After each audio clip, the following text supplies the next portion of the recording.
Welcome to your favorite news network, the Dusty News Network. You know where Negro news comes first, and I'm so excited to be your host today. Breaking news. I love the Lord. He heard my cry. Y'all know I'm a church kid, grew up in the church, love the church, but I'm going to be real. There's a lot of booty clapping going on over there at St. Clap B Baptist Church. And that brings us to this pastor here, Pastor Michael Turner. He's the pastor of Fountain of Praise Tabernacle Ministries in Fayetteville, North Carolina. Stop the show. Why do y'all name of y'all churches be so damn long? I just don't get it. But anyways, he is a married man, a lovely wife, right? But he has the kind of personality, you know, you can see him in Rolls Royces, pictures like this, holding money. He act like he a fly dude, he rich. So there was this chick by the name of Lorah right? And allegedly he liked her. And he was ready to spend some money on her. And he spent $4,000. That's right, $4,000 to clap those cheeks. There's a problem. The check bounced. And the lady is mad about it. That's what. Go ahead. Let that personality out tell that story, girl. I stood in line.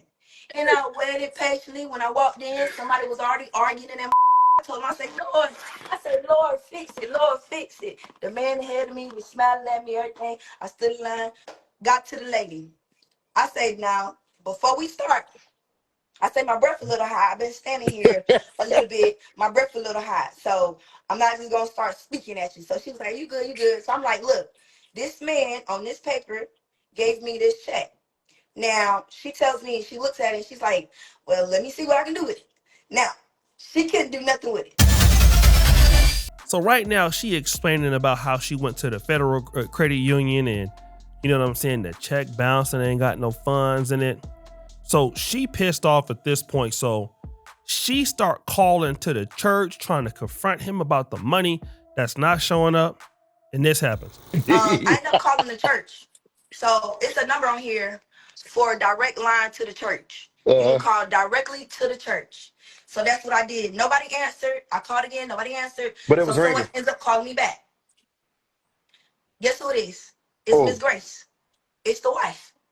And she says, okay, so she seen, I could tell something wrong with her for real about her energy on the phone, something wrong with her. She say, so what's going on? Can you just tell me everything? I say, okay, your boy bought some coochie, and he said we were going to write a check for 4 bands.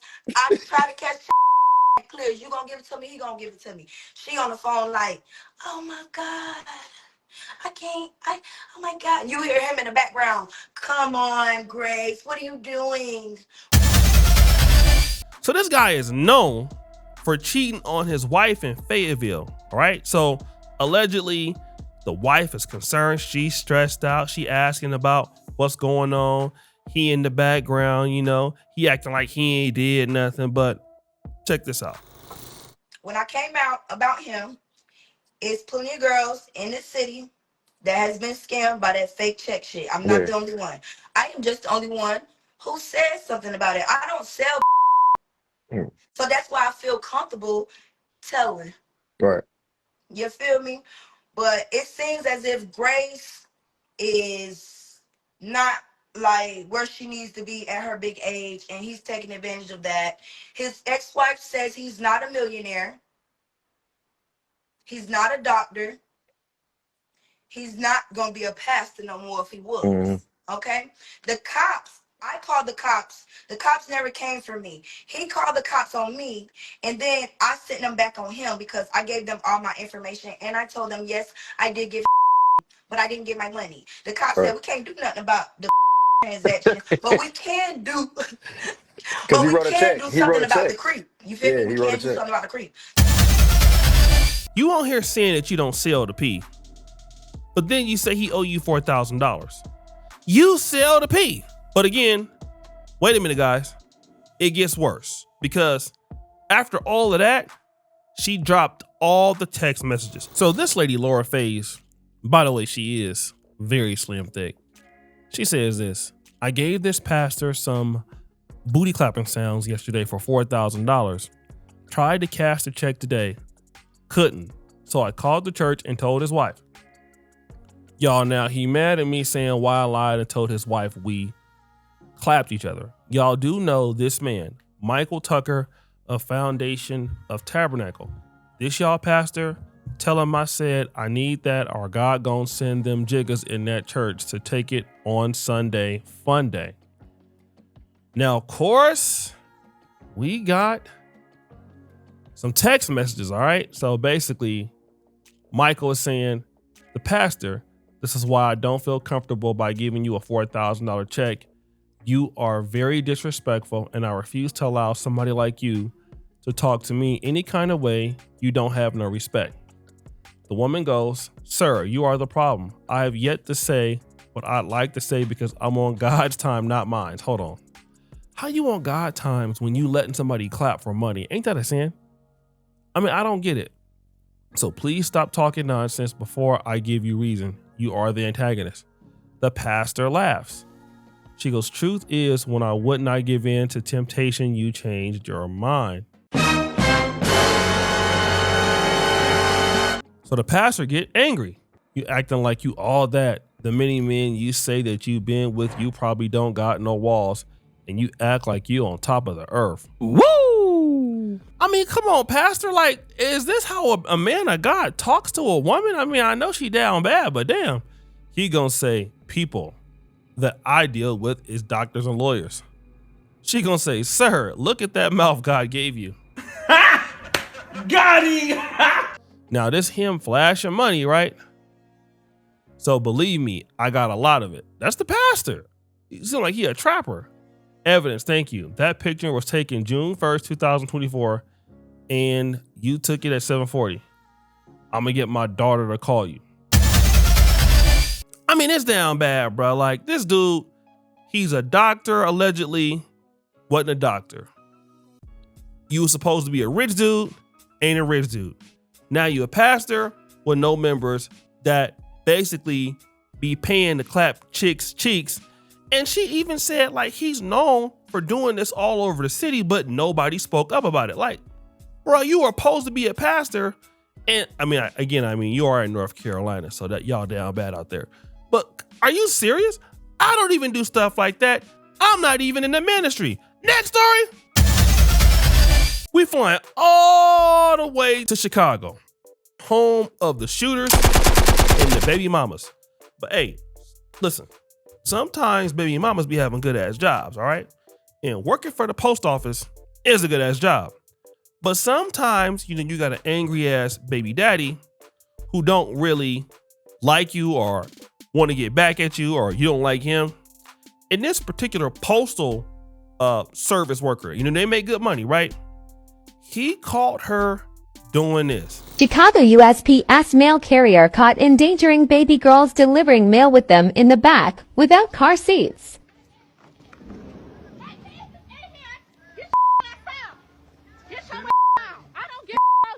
Hit me. Hit me.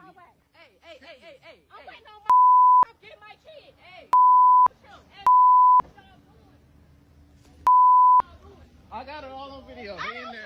My man coming to get my kids. Let me go get the address for you.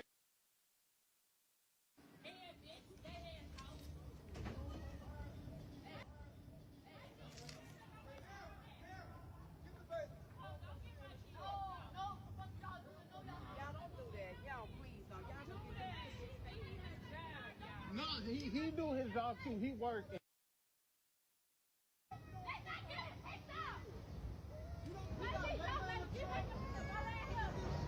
Wow.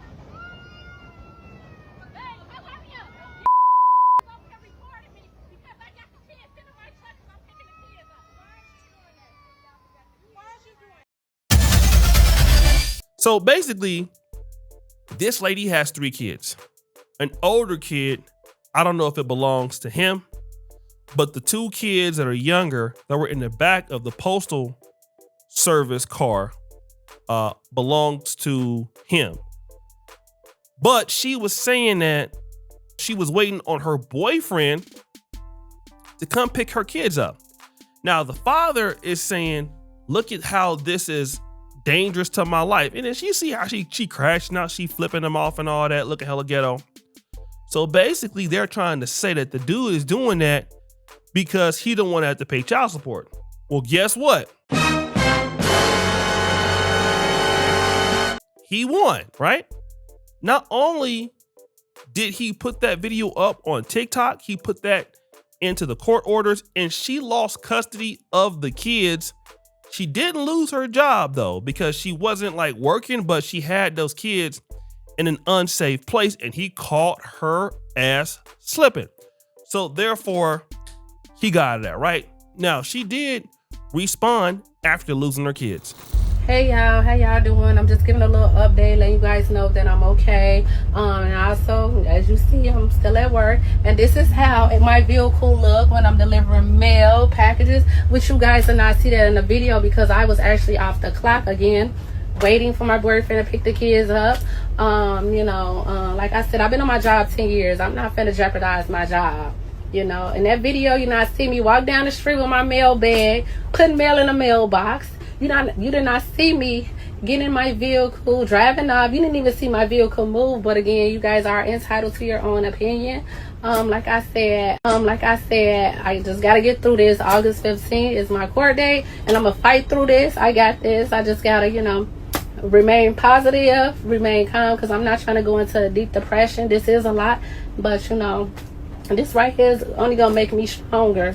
So thank you guys for your support. And yeah, a lot of people was asking me, do I still got my oldest? I do. I still got my 13-year-old because she wasn't included in the order of protection, but I still do have her. So again, thank you guys for your support. So she talking about it's a tough time, she waiting on the boyfriend to come pick the kids up. I mean, the whole internet is roasting her. I'm like, damn, like, how y'all mad at the daddy when she lost her kids about what she doing? She know what she doing is wrong. You can't have your kids in the back of a damn postal worker car. Like, y'all just be doing whatever the hell y'all want to do. Get your life together. Next story. Some of y'all got some down bad ass daddies and moms. Unfortunately, I have a great family. Some of y'all parents don't like y'all that much. But this next story right here is crazy. My mother told the entire family, including my siblings, that I died in the hospital when I was born. And she went on to live her life for decades with that secret. And she was going to die with it until I showed up at her doorstep.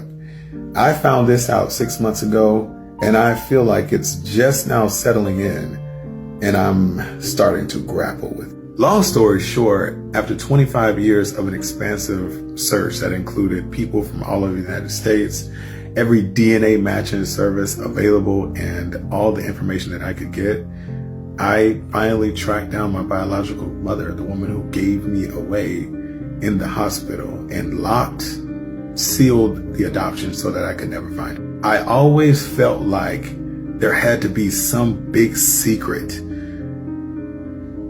and some reason why nobody ever came looking for me, because I knew I had brothers, I just didn't know who they were. And I found out it was a secret that I wouldn't have even imagined. Like, it's fairly common for men to just have kids and disappear, but it would have never entered my mind, this scenario, because how does a woman do it? But it didn't just happen one time.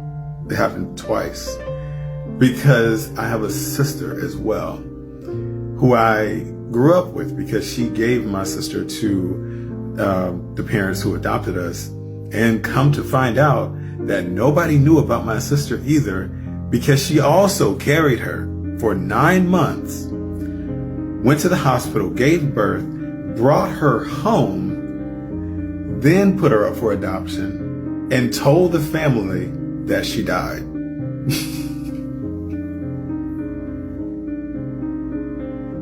This shit is crazy that I'm like, saying it out loud is just kind of, whoa, it's really kind of like blowing me right now. I don't think I've actually verbalized it. So I got a lot to process, and I think I'm just gonna go through the motions of how I got to this point. For people who are also looking for their biological families. You know, I got a lot to process, and maybe I'll just do it on the internet. Oh, and also, I'm gonna have to talk about the fact that in trying to develop a connection with this woman, my biological mother, I found out that she is literally the most toxic person I have ever met in my life, and I had to block her. So after looking for her for almost 3 decades, 3 or 4 months into getting to know her, I blocked her, and I felt really good about it. So, yeah. Imagine, like, seriously, imagine this. Your mom make up a story like that just to get rid of you. That is crazy. And y'all wonder why these kids be out here acting like they ain't got no sense. Because of stuff like that. I mean, family, it's sad. I don't even know what to say. But guys, we had a really great story. We had the pastor who wrote the fake check. Look, she took a picture of the dude writing the check, right? Like you see it right there in the back. Then there is the postal service worker who lost her kids because the kids in the back, Chicago type stuff. Then we have the dude who basically his mom lied. Who shall win the Dusty Word of the Day? Jeopardy music! Drum roll, please. It's the Pastor Michael Turner. Bruh, I couldn't wait to get this to you. First of all, $4,000 to clap. No offense to you, baby. You definitely can be enrolled at Clapathon Technical University. But for $4,000, I can go to the DR or to Columbia with $800 and leave the other stuff. But some in Fayetteville, nah, that $4,000. Now he tried to lie and said he gave her $400. He talked to shout to the North Carolina Beat. They called him, and asked him about, the whole story. He said, nah, he tried to give her $400. And no, we see the check. It clearly say $4,000. And you hire you a preacher and you lying. Throw that dust on him. It's over for him.